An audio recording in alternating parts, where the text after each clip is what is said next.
আপনি যেমন আপনার সন্তানকে বাড়ি রেখে যাওয়ার পর যদি আপনি রংপুর চলে যান অথবা ঢাকা থেকে যদি আপনি আপনার বাসায় চলে আসেন, আপনার সন্তানের জন্য যেমন হাদিয়া নিয়ে আসেন, আপনার সন্তানের জন্য যেমন খাদ্য খাবার নিয়ে আসেন, মনে রাখবেন আপনিও যখন ছোট ছিলেন আপনার পিতামাতা আপনার জন্য সুন্দর সুন্দর ফলমূল এনে দিয়েছে, ঠিক কি না?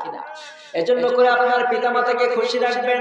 পিতামাতার উপর কখনো নাফরমানি করা যাবে না, পিতামাতার উপরে কখনো অত্যাচার করা যাবে না, ঠিক কি না? কিন্তু এই সমাজের মধ্যে অনেক সন্তান আছে, অনেক যুবকরা আছে যারা পিতামাতার উপরে নাফরমানি করে আছে না নাই? সুন্দরী একটা স্ত্রী আনার পরে পিতামাতার উপর অত্যাচার করে আছে না নাই? পিতামাতার উপরে চড়াও হয়ে যায়, পিতামাতাকে গালিগালাজ করে, এমনকি পিতামাতার গায়ে হাত দেয়, এমন নরফেসাদ আছে না নাই?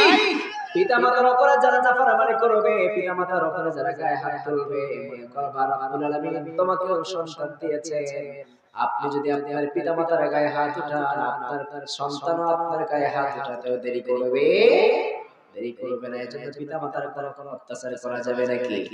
বিশ্বনবী বললেন লাউ কাতাতা জিলদাক, লাউ কাতাতা জিলদাক, তোমার গায়ের চামড়াগুলো কেটে কেটে যদি তোমার মা বাবার পায়ের জুতা বানিয়ে দাও তো বলি নিষেধ করা যাবে? ওগো মা তুমি এই পৃথিবীর শ্রেষ্ঠ নিয়ামত, তোমারই পদতলে রয়েছে জান্নাত। ওগো মা তুমি এই পৃথিবীর শ্রেষ্ঠ নিয়ামত, তোমারই পদতলে রয়েছে জান্নাত।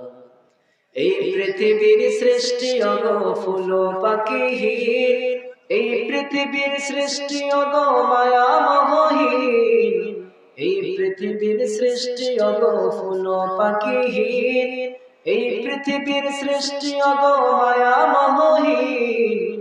যদি না পেতো তোমার, যদি না পেতো তোমার মায়ারি হাত, যদি না পেতো তোমার মায়ারি হাত, ওগো মা তুমি এই পৃথিবীর শ্রেষ্ঠ নিয়ামত, তোমারই পদতলে রয়েছে জান্নাত, ঠিক কি না?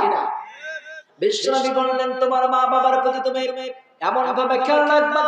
বিশ্বনবী বললেন লাউ কাতাতা জিলদাক, তোমার মায়ের পায়ের চামড়া যদি তোমার গায়ের চামড়া দিয়ে যদি জুতা বানিয়ে দাও তবুও নিষেধ করা যাবে না। আবার বিশ্বনবী বিভিন্ন আয়াতে বললেন, বিভিন্ন হাদিসের মধ্যে বলেছেন রব্বুল আলামিন তোমাকে জান্নাতে ঢোকার পর জান্নাতের মধ্যে যেই বসার জন্য তোমার টেবিল দিবেন এবং চেয়ার দিবেন, এই পৃথিবীটা যদি 1000 বার বিক্রি করে দেওয়া হয়, জান্নাতের মধ্যে তোমার বসার জন্য যে চেয়ার এবং টেবিল দিবেন, ওই চেয়ার টেবিলের পায়ের দাম সমপরিমাণ হবে। যদি জান্নাতের চেয়ারের দাম যদি না হয়, এই পৃথিবীটা 1000 বার বিক্রি করলেও যদি জান্নাতের চেয়ারের পায়ের দাম যদি না হয়, যেই পিতামাতার পদতলে তোমার জান্নাত রেখে দিয়েছে, ওই পিতামাতার পায়ের দাম কত তুমি হিসাব করা যাবে নাকি? কথা বলেন। এজন্য পিতামাতার উপর নাফরমানি করা যাবে না। পিতামাতার সব সময় খেদমত করতে রাজি আছেন তো সবাই? কথা বলেন।